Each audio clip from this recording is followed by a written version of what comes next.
साध्वी जी, आपसे शुरुआत करते हैं। कल हम लोगों ने गंगा आरती के समय भी आपको सुना, बहुत ही अच्छा लगा और इतना अच्छा अनुभव था कि एकदम जैसे भक्ति के रस में सराबोर हो गए सभी।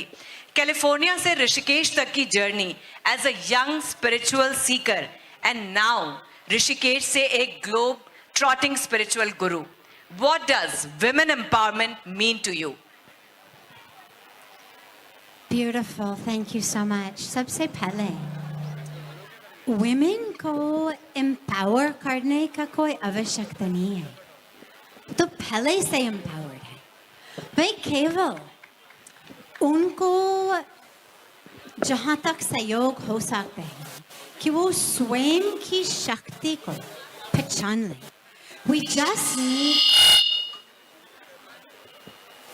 just need to help them realize how empowered they already are. आप इसी संस्कृति को देखिएगा. This is a culture of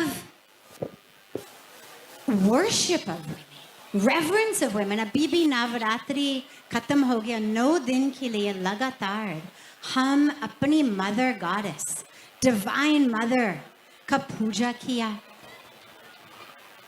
जब भी हम लोग मंत्र बोलते हैं माँ गंगा जी की आरती के बाद, आपने सुना होगा कहाँ से शुरू करते हैं? त्वमेव माता, फिर चपिता त्वमेव, सबसे पहले माँ। जब भी हम भगवान का नाम भी लेते हैं तो सबसे पहले शक्ति हम कहते हैं सीताराम, लक्ष्मी नारायण, राधा कृष्ण, सबसे पहले शक्ति।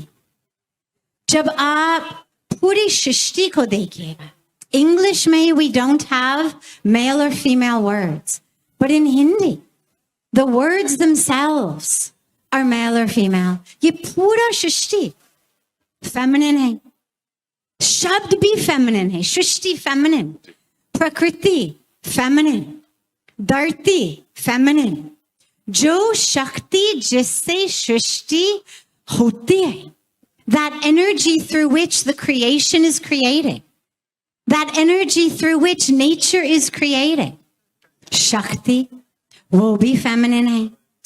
तो मुझे ये लगता है कि चाहे हमारे शास्त्र में, चाहे अपनी संस्कृति में, that female power is there, लेकिन हम केवल मौका देना है कि सब में स्वयं में वो दर्शन कर सकते हैं। और लास्टली हमें बस इतनी याद भी रखना है कि जो पूजा हम करते हैं देवी की, वो मंदिर में तो करते हैं, खासकर नवरात्रि की टाइम, अभी दिवाली की टाइम आने वाले, सभी माँ लक्ष्मी जी की पूजा करेंगे। लेकिन हमें याद रखना है कि चाहे माँ दुर्गा हो, चाहे माँ लक्ष्मी हो, चाहे माँ सरस्वती हो, जिस तरह से हम अपने मंदिर में उनका पूजा करते हैं, जिस तरह से we respect and love and revere that mother through these sacred deities, well, that mother, वो अपने घर में भी रहते हैं, अपनी पत्नी, अपनी बेटी, अपनी माँ, अपनी बहन, they are also the divine feminine. They are also the mother goddess. तो जो हम लोग मंदिर में कभी करने का सोच भी नहीं सकते हैं, हम अपने घर में भी कभी नहीं करना चाहिए, ना अपनी कंपनीज में, ना अपनी समाज में. We need to give the women and the girls in our life that same respect. Or कम से कम we need to remember to give them opportunities to realize their own power. हम बात करते हैं बेटी बचाओ, बेटी पढ़ाओ, लेकिन उसके साथ साथ we have to remember not only बचाओ और पढ़ाओ, but in our schools, the schools must have toilets. The toilets must have doors. The girls must be given education in menstrual hygiene ताकि they don't drop out of school when they hit puberty. So all of these things are critical for us in the Samaj. It's there already in the Sanskriti. It's there already in the Shastras. We just need to bring that into our homes, into our offices, into our communities, into the Samaj. And then we will see really the magic of that Shakti in our lives. Sadhvi Bhagwati Saraswati ji, आपसे एक छोटा सा सवाल हम करना चाहेंगे। आपने books भी लिखी हैं, अलग अलग टॉपिक्स पे आपने बहुत सारे काम भी किए हुए हैं। हमारे आज का बच्चा, खासतौर पर बच्ची, न सिर्फ उत्तराखंड की बल्कि देश भर की बच्चियों को, जो आपने कहा कि शक्ति अपने अंदर है, बस उसे पहचानना है और उसके बाद दुनिया की कोई ताकत तुमको रोक नहीं सकती। तो एक उन बच्चियों को जो माहौल उनके माता पिता दे रहे हैं, सबसे पहला मैसेज उन्हें जाना चाहिए कि वो अपने बेटे और बेटी में भेद ना करें, क्योंकि पहला भेद घर से ही शुरू हो जाता है। कभी किसी लड़के से नहीं कहा जाता कि जरा पानी लेके आओ, बेटी से कहा जाता है बेटा वो मेहमान आए हैं पानी लेके आओ। तो सबसे पहले नजरिया बदलना होगा माँ बाप को कि अगर दो बच्चे घर में हैं, लड़का और लड़की, तो उनका बर्ताव अपने बच्चों के साथ कैसा होना चाहिए ताकि बेटी अपने घर से ही अपने भाई के बराबर अपने को सशक्त महसूस करे। आपके जरिए ये संदेश जाएगा, हमें उम्मीद है देश सुनेगा और उस पर चलेगा।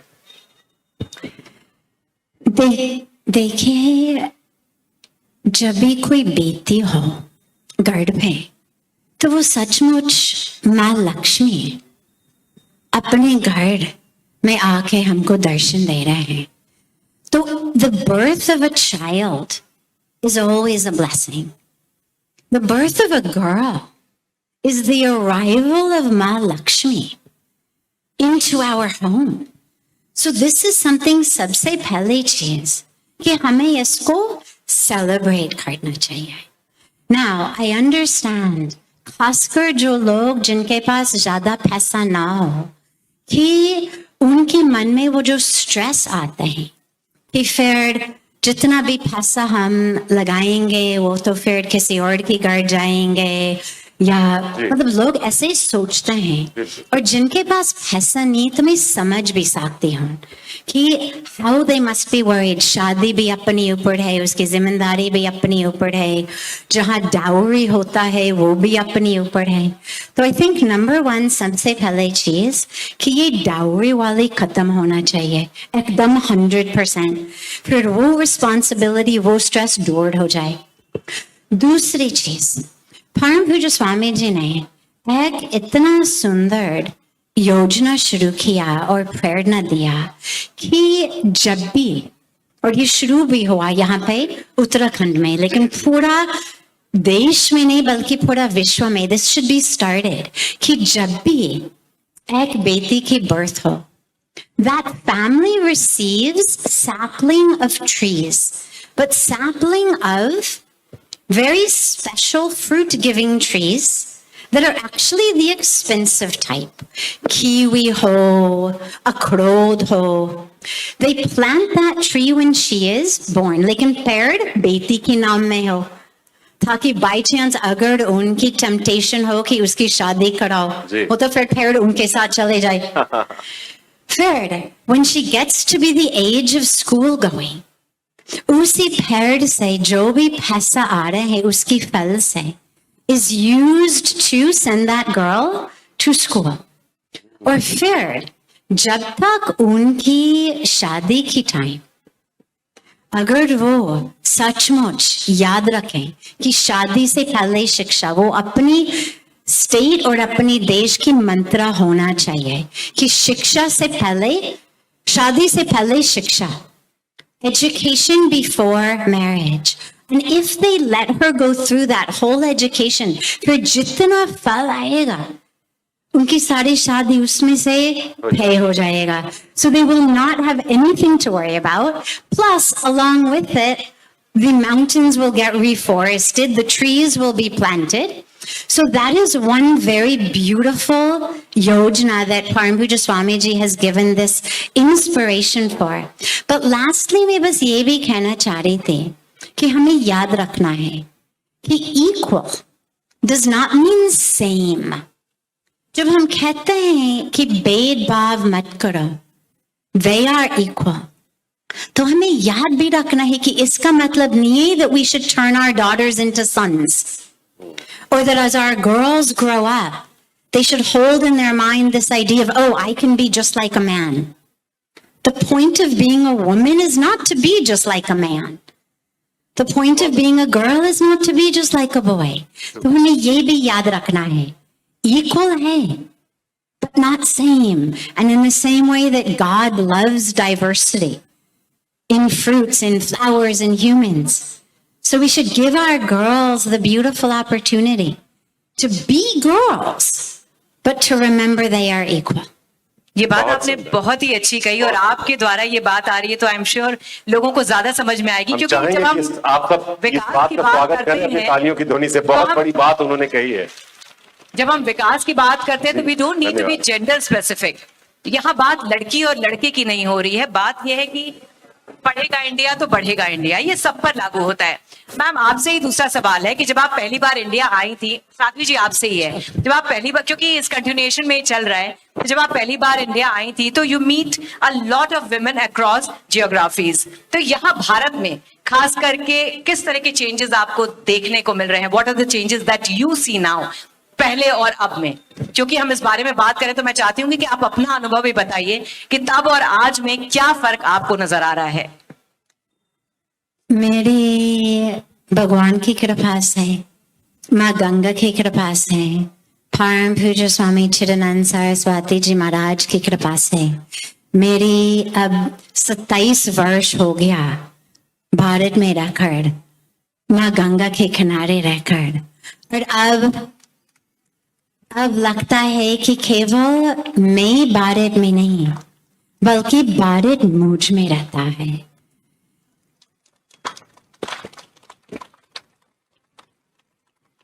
जब मैं पहले आई, मैं 25 साल की थी, एक्स स्टूडेंट। मैंने स्टैनफोर्ड यूनिवर्सिटी से ग्रेजुएशन की, फिर मैं अपनी PhD कर रही थी और मैं आई एक बैकपैक को लेकर। मेरा कोई ऐसे प्लान नहीं था कि मैं रुक जाऊंगी, मैं संन्यास लूंगी, मैं इंडियन बन जाऊंगी, वो कोई ऐसे प्लान नहीं था। मैंने बस एक छोटी सी छुट्टी लिया मेरा PhD प्रोग्राम से।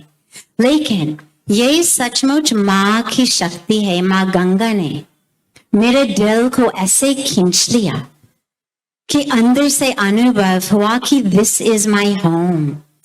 भारत माँ ने मेरे दिल को ऐसे खींच लिया कि कहीं जाने का मन नहीं है। और मैं इसलिए आपके साथ शेयर कर रही हूँ क्योंकि यही इस प्रदेश की और इस देश की शक्ति है, और यही संस्कृति की शक्ति है जो हमको पूरा विश्व से खींच रहे हैं यहाँ। तो हमें याद रखना है how fortunate we are to be in this land, to have this संस्कृति, to have these संस्कारास। मैं हमेशा कहती हूँ कि अमेरिका में लगता था कि सब कुछ बहुत बड़ा था, बड़े बड़े सड़कें, बिग बिग रोड, बड़े बड़े मकान, बिग हाउसेस एंड बिल्डिंग्स। उसी समय 27 वर्ष पूर्व भारत में things were not quite so big।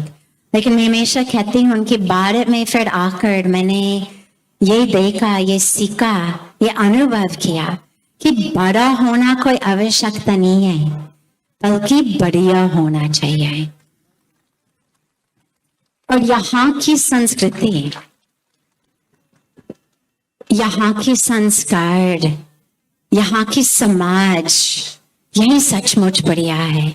तो हमें याद रखना है, yes, there are things we need to do, we're talking about them, but we should remember how incredibly blessed we are. And on the level of women empowerment and girls, I've seen such change, such change. I'm so touched and glad, impressed. Class Kurd, under the leadership of our Honorable Prime Minister, Shri Narendra Modi ji, just in these years, if you see women, girls in the schools, in the universities, in the workforces, in the government, in the army, wherever you look, it's beautiful. And you see that courage. You see that self-assurance. So it's been beautiful to see the change. And धीरे धीरे आपकी माध्यम से श्रेष्ठ भारत, श्रेष्ठ Uttarakhand, to make India really great, to make Uttarakhand really great, वो महिला शक्ति के बिना हो नहीं सकते हैं. So Ferd, using your beautiful power to get that message out more and more, I am confident that not only will they realize that power, but they will share that power. और आज अपने देश में, अपने विश्व में यही चाहिए. Because that energy of Shakti is an energy of nurturance and nourishing and caring and sustaining. And when we see the wars and the violence and the crime, the environmental destruction, we need that energy of Shakti. We need that energy that reminds us to care, to nourish, to nurture, to sustain, to support. जो पहले खिलाते हैं, that energy is what we need in the world and our country today. So the more women we can create space for, ताकि वो आगे आ जाएं, the more peace, the more sustainability we will see on our planet. Ma'am, how can you make spirituality more practical and humane to integrate the not so privileged class, whether it is women or otherwise? देखिए, spirituality is that which is for our lives. Spirituality केवल पुस्तक में नहीं है. Spirituality केवल पूजा में नहीं है. Spirituality is that which governs every minute of our lives. हम कैसे सोचते हैं, कैसे बात करते हैं, कैसे खाना खाते हैं, कैसे कपड़े पहनते हैं, कैसे शॉपिंग करते हैं, कैसे livelihood make करते हैं. All of our spiritual values and spiritual awareness, it dictates every minute and every moment of our lives. And if it doesn't, then it's not real spirituality. तो फिर आपकी पूजा, आपकी ध्यान, आपकी योग केवल मैट में, कुशन पे, मंदिर में है.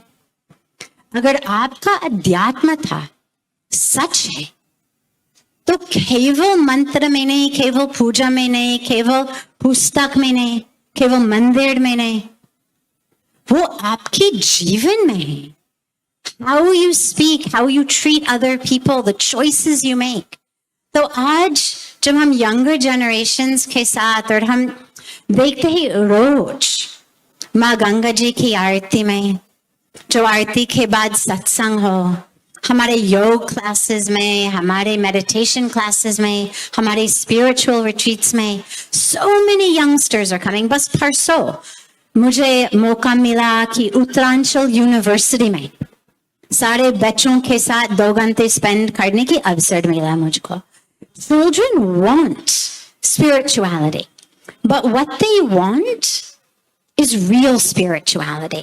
जब वो कुछ पूछते हैं, अच्छा हम टीला क्यों लगाते हैं, तो क्या कहते हैं उनको, अरे तुम कौन हो, मेरे से ऐसे क्यों पूछ रहे हो, मैंने कभी ऐसे नहीं पूछा, क्या समझते आप अपने आप को. We think our children are being rude and we discourage them from asking questions.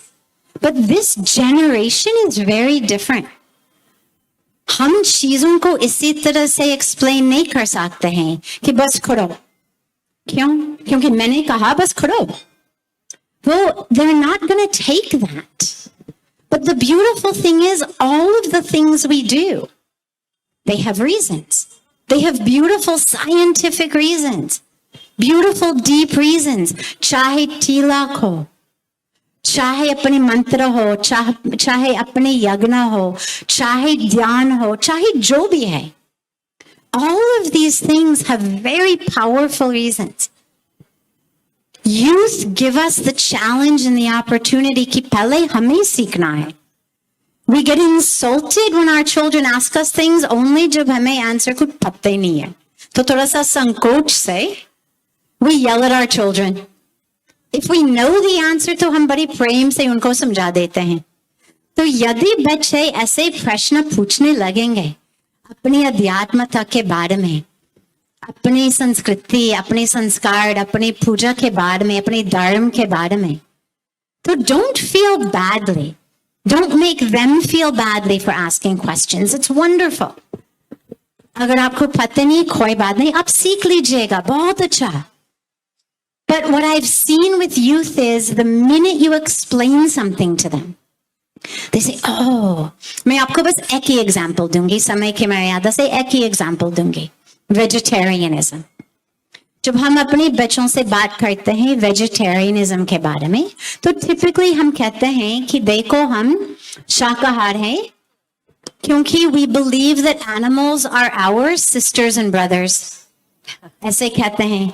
या we say we believe that the cow is holy, इसलिए we are vegetarian. Problem arises when the children say, मैं ऐसे नहीं मानती हूँ. I don't think the cow is holy.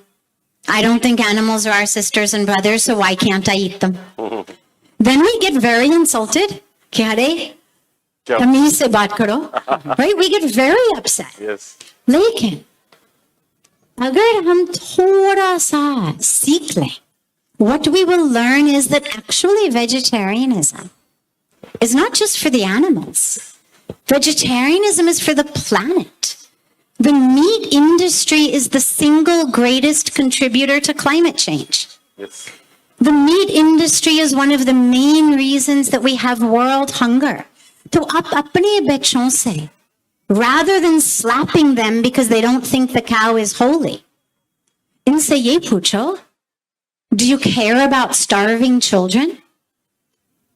Do you care that children are dying of starvation, tens of thousands of them every day? Do you care about water shortages, air pollution, climate change? And our children are very good. Ajkal, they are all environmentalists. Ajkal, the children are all about sustainability. So you just give them the reasons behind what we do ji. that are more about science than just about religion. And you will see they all come around. And lastly, जब अपनी ध्यान के बारे में बात करते, मैंने देखा जितने भी बच्चे, जितने भी यूथ, जितनी भी स्कूल्स, सभी इतनी स्ट्रेस्ड हैं, इतनी स्ट्रेस्ड हैं. Suicide rates are up, depression rates are up, anxiety rates are up. They are looking for something. They're dying for something. कि प्लीज मेरे को कुछ सिखाओ. जी. मैम प्रॉब्लम ये है कि ये लोग इनके पास समय ही नहीं है कि वो अपने आध्यात्मिक पहलू पर भी ध्यान दे सके. तो यही मेरा अगला सवाल था जो आप बोले जा रही थी, मैंने सॉरी आपको टोका, कि कैसे बैलेंस बनाए मटेरियलिस्टिक सक्सेस और स्पिरिचुअल जर्नी के बीच में, और इंटरनेट की दुनिया से इंटरनेट की दुनिया तक कैसे पहुंचे, कैसे उन्हें प्रेरित करना चाहिए. ये भी एक बहुत बड़ा चैलेंज है आज की डेट में. देखिए, स्पिरिचुअलिटी कभी नहीं कहते हैं thou shalt be poor. कहीं नहीं लिखा हुआ है thou shalt not have nice things, thou shalt be hungry and poor. It doesn't say that anywhere. Spirituality does not say thou shalt not be a success. If you are a success, you can't be spiritual. कहीं नहीं लिखा हुआ है ऐसे. अगर आप शास्त्र में देखेंगे, एक example will I think explain it. अगर आप देखेंगे तो Lanka was a city of gold, सोना से बनी हुई है. But Lanka was hell. कोई रहना नहीं चाहते. क्यों? Because it was being overseen by Ravan, by a demon king. Right. Dwarka was also a city of gold. लेकिन सभी उसमें रहना चाहते थे. Why?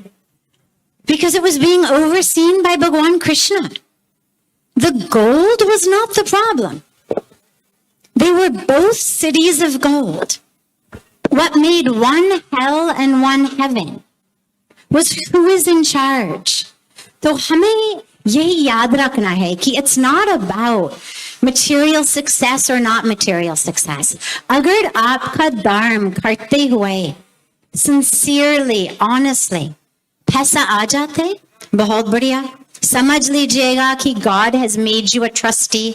आपको उसी पैसा के साथ समाज के लिए, विश्व के लिए, पर्यावरण के लिए कुछ बड़े काम करना है। लेकिन याद रखिएगा कि who is running your show? Is it Ravan or is it Krishna? And that is what determines this balance that you're talking about. Agar Bhagwan Krishna is running my show, then all of the gold in the world does not take me astray, does not take me off my path. But if Ravan is running my show, then we are already off the path. तो अपने बच्चे जो है, not only youth, everyone, we have to ask ourselves, what are we running for? Mahatma Gandhi ji said so beautifully, what is the point of that fast speed which has no direction? तो हमें पूछना चाहिए, speed बहुत बढ़िया है, अपनी technology, अपने jobs, अपने पैसा, अपने विकास बहुत बढ़िया होना भी चाहिए। जी बिल्कुल। लेकिन हमें बस इतनी ध्यान रखना है कि उसी स्पीड के साथ डायरेक्शन भी हो। स्टार्टअप तो बहुत बढ़िया, एंटरप्रेन्योर तो बनो, लेकिन ये भी स्वयं से पूछो कि स्टार्टअप के बाद मैं कहाँ जा रहा हूँ। सही, बहुत तो if we can keep this in mind तो फिर वो बैलेंस रहेगा।